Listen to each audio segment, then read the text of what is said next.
Let's talk about Isomags and the other advanced consoles they added to the game. I've been trying to get caught back up on what I missed while I was away from YouTube and taking a break from the game. I was pleasantly surprised when I was digging into the details about these consoles because I think they did a great job with it and I think they should be commended for it. If I'm going to complain about all the things I think are wrong with the game, then it's also incumbent on me to say good job when I think they did a good job in a very clever way where just adding one thing touches so many different areas. So first of all, these are R&D crafted consoles. They aren't coming straight out of a gambling box or anything like that. People weren't using upgrades from the crafting system anymore because of Phoenix upgrades. Crafted weapons haven't been good for a while, so having something other than batteries that were worth crafting is a big win there. On top of that, it's what the consoles do. For example, another thing people have been complaining about is that carriers seemed pretty weak compared to everything else.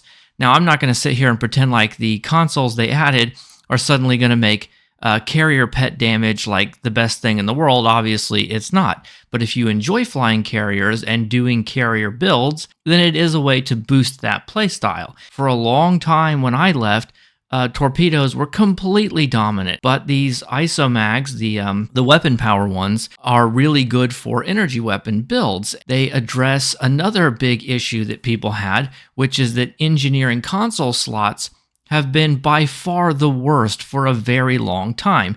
Anytime someone would review a ship, myself included, it would get dinged for having too many engineering console slots because they're just kind of worthless, and tactical was best for most builds. Science could be good for certain kinds of builds, but engineering was always looked down on. You wanted as few as possible, and I'm not going to go into great detail here talking about how they work or how to get them or anything like that because this isn't news, right? These are not new things added to the game. It's just new to me, and there are several great videos out there already. I'll put some in the description below you can link to if you want to learn more about, the details. They make engineering console slots good for certain kinds of builds. So what that does in addition is that it puts new life into old ships that weren't very good. So if you had a ship that, for example, let's say was a Commander Intel or a Commander Miracle Worker, might be pretty good for energy weapons, but it had 5 engineering console slots, which was likely if it was a cruiser or something like that,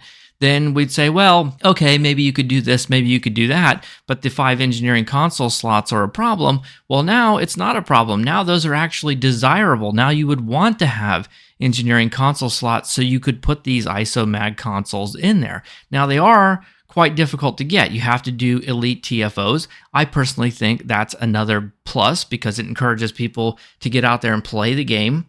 You get them by playing the game. What a novel concept. You get rewarded for playing the game instead of spending money, but not everyone's going to be able to really get into the elite content, depending on which console you want. You can't just do any elite TFO, so maybe there's room to nitpick.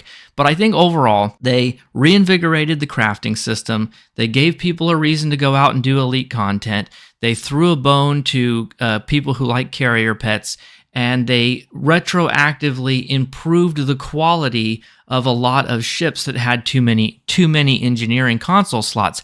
It's not really an issue anymore. I don't think you can really say any ship has too many engineering console slots. It may not mesh with the seating. A command ship is still going to be better for non-energy weapon builds, so this doesn't help every ship with a lot of engineering console slots, but it helps a lot of them. It adds a lot of value to ships that were previously seen as bad that are now decent or maybe even good because of this. And because there's just so many things it hits on in just one fell swoop, and it isn't like horribly monetized. But that does raise another point, which is that it also gives a boost to the economy. If you're the kind of player who can do elite content and you have some time, you can farm these materials and then sell the stuff on the exchange to make some extra EC. So again, fundamentally not much has changed with the game. It's still a dying free-to-play game, primarily financed by whale gambling.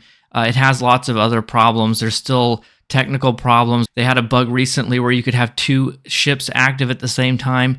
That's incomprehensible. I don't even know what it looks like to have two active ships at the same time. It's being caught up in the crossfire with all the Embracer stuff. So, but I do think this was a good thing they added to the game. I think I probably am going to play the game more than I thought I was and farm out some of these consoles, both the Hanger Pet ones and some of the Weapon Power ones, so I can make some new builds with it. Kudos to the systems team. I think you did a really great job here. And yeah, have a great day. I'll see you guys in the next one. Bye for now.